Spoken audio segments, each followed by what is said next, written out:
Good morning. Welcome to Bible class. We're going to start with saying our verse. Are you ready? Isaiah 53, 5 through 6.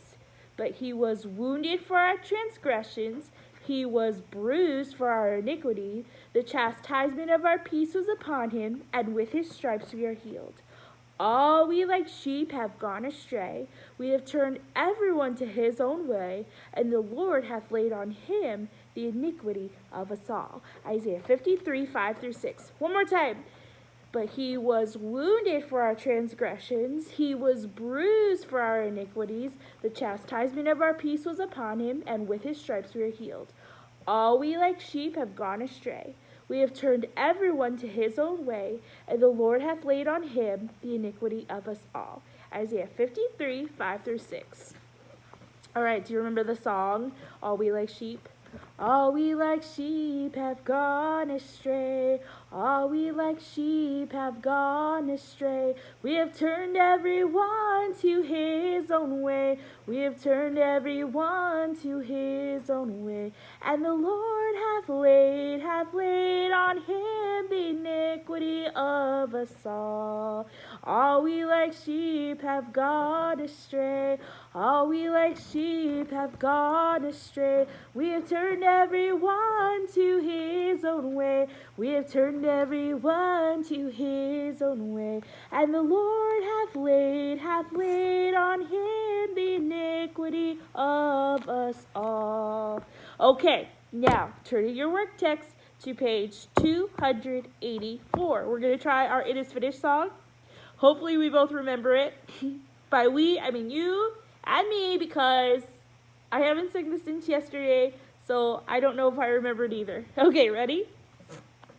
Long ago I saw my Savior bearing shame upon a tree. Then my heart was touched in sorrow, for I saw he bled for me.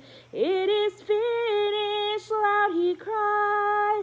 Oh, what love for me he died. In my stead he bled on Calvary. Once for all Christ rescued me. Let's go to the fourth verse. Ready? Free salvation now he offers. Take his gift, oh, hear his plea. On the bloody cross behold him. Join his shout of victory. It is finished, loud he cried.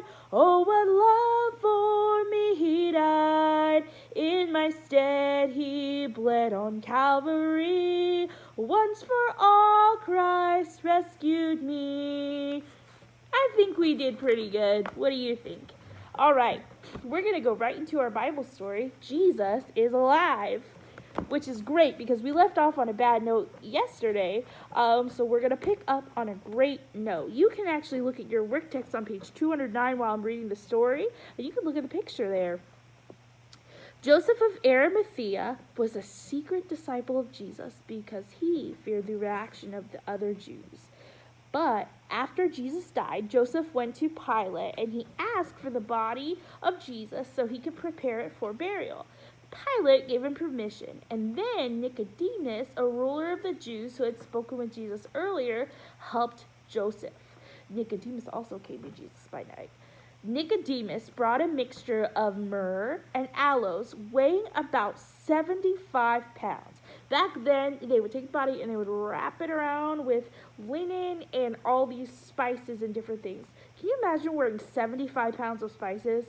Unbelievable. According to Jewish custom, the men wrapped Jesus' body with strips of linen cloth and spices. Then they put Christ's body in Joseph of Arimathea's tomb.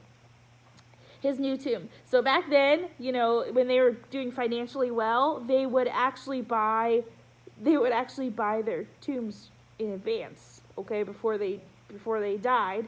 So they had a place where they're going to be buried. So they put Jesus' body in Joseph's new tomb, which was like a small cave cut into a rocky hillside. The men rolled a stone in front of the entrance of the tomb and went away, while Mary Magdalene and another Mary sat nearby. The next day, the chief priests and the Pharisees came running to Pilate, and they said, Pilate, remember, Jesus, the deceiver, he said he would rise again in 3 days.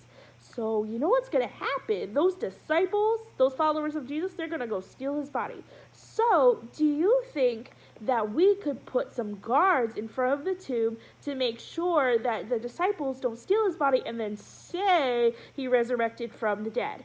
So Pilate said, all right, we give permission for the tomb to be sealed. He put it with his seal. Basically, if they broke the entrance, they would die. And he put a group of soldiers to guard the entrance. Now, nobody could come and steal the body and say that Christ had risen. On the first day of the week, do you know what the first day of the week is? It is Sunday. Mary Magdalene and the other Mary came to the tomb. But before that, there had been a very powerful earthquake. And an angel from heaven had come and rolled the stone away. The angel's face was like lightning, and his clothes as white as snow. Now, you know how bright lightning gets in the middle of the night, and his clothes as white as snow.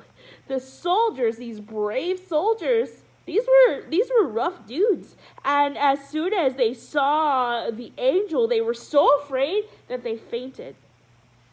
The women were frightened as well. See, I like these women, they're brave. The women were frightened as well, but they were calmed by the angel. He knew that they had come looking for Jesus, and he said, Christ isn't here, he is risen, just like he said. The angel invited them to see where the Lord had been. Then the angel told the woman to go tell the disciples that Jesus had risen from the dead. Well, some of the guards, once they woke up, they ran to tell the chief priest, who decided to pay the soldiers. Wait, this is okay. Here, take some money, and I want you to lie about what happened, okay? If anybody asks you, so they're giving them a bribe, they said, if anybody asks you, you say that the disciples came and stole the body. But remember, that didn't happen because the guards had fainted, actually. But, you know, if I were a guard and I were being paid to say that someone stole the body while I slept, it's way better than saying, oh, I got scared and fainted. Well, when the women told the disciples the good news, Peter and another disciple, they didn't know if they could believe the women, so they ran to the tomb and they saw that Christ's body was gone. It was actually Peter and John. They actually ran to the tomb, and it's funny because John actually got there first, but Peter ran in first. But they saw Christ was gone, and then they left. Mary Magdalene remained at the tomb by herself, and she was crying because she didn't know where Jesus' body was. At the very time, the resurrected Christ appeared, and he spoke to Mary Magdalene. He told her, he said, go tell the other disciples that you have seen Christ alive. Isn't that awesome that Jesus came to Mary Magdalene? Now, if you can see on page 209, this is the picture that we were just talking about. Now you can go to page 210, and this is your page for today. Joseph of Arimathea, a disciple of Jesus. Which one is it? Hopefully you said E. He was the one who asked Pilate for permission to bury the body of Jesus. The body of Jesus, number 2, was prepared for burial and placed in a tomb, letter H. The entrance to the tomb, number 3, A, was blocked by a stone. Good. Pilate sent soldiers, G, to guard the tomb. Jesus had told his disciples, B, that he would rise on the 3rd day, which is funny because they, I think, kind of forgot a little bit about that, but the Pharisees remembered. An angel of the Lord, C, came down and rolled away the stone. The women, D, were told not to fear and were invited to see the empty tomb. And the men who guarded the tomb, F, reported the unusual events to the chief priests. In a concordance, the entry word is abbreviated by its first letter. Remember, we learned entry words in our language class. And so they abbreviate the entry word. Sometimes they'll just put it by the first letter. So R equals rise. In the list below, circle the concordance entries that refer to the prediction Jesus made that he would rise from the dead. Okay, so is Isaiah, when it says, now I will rise, is this talking about Jesus rising from the dead? It is not. It is not. Now, Matthew 20:19 says, third day he shall rise. Do you think that's talking about Jesus rising from the dead? Yes, you are right. It is. And then the next one, Luke 18:33, third day he shall rise. It is. So you can circle those two. They're both talking about Jesus rising from the dead. And then 1 Thessalonians 4:16, in Christ shall rise first. No, this is actually talking about the rapture. It says that the dead in Christ shall rise first. Okay, we're done with Bible class, and you finished your pages, so now you can get on to your next subject.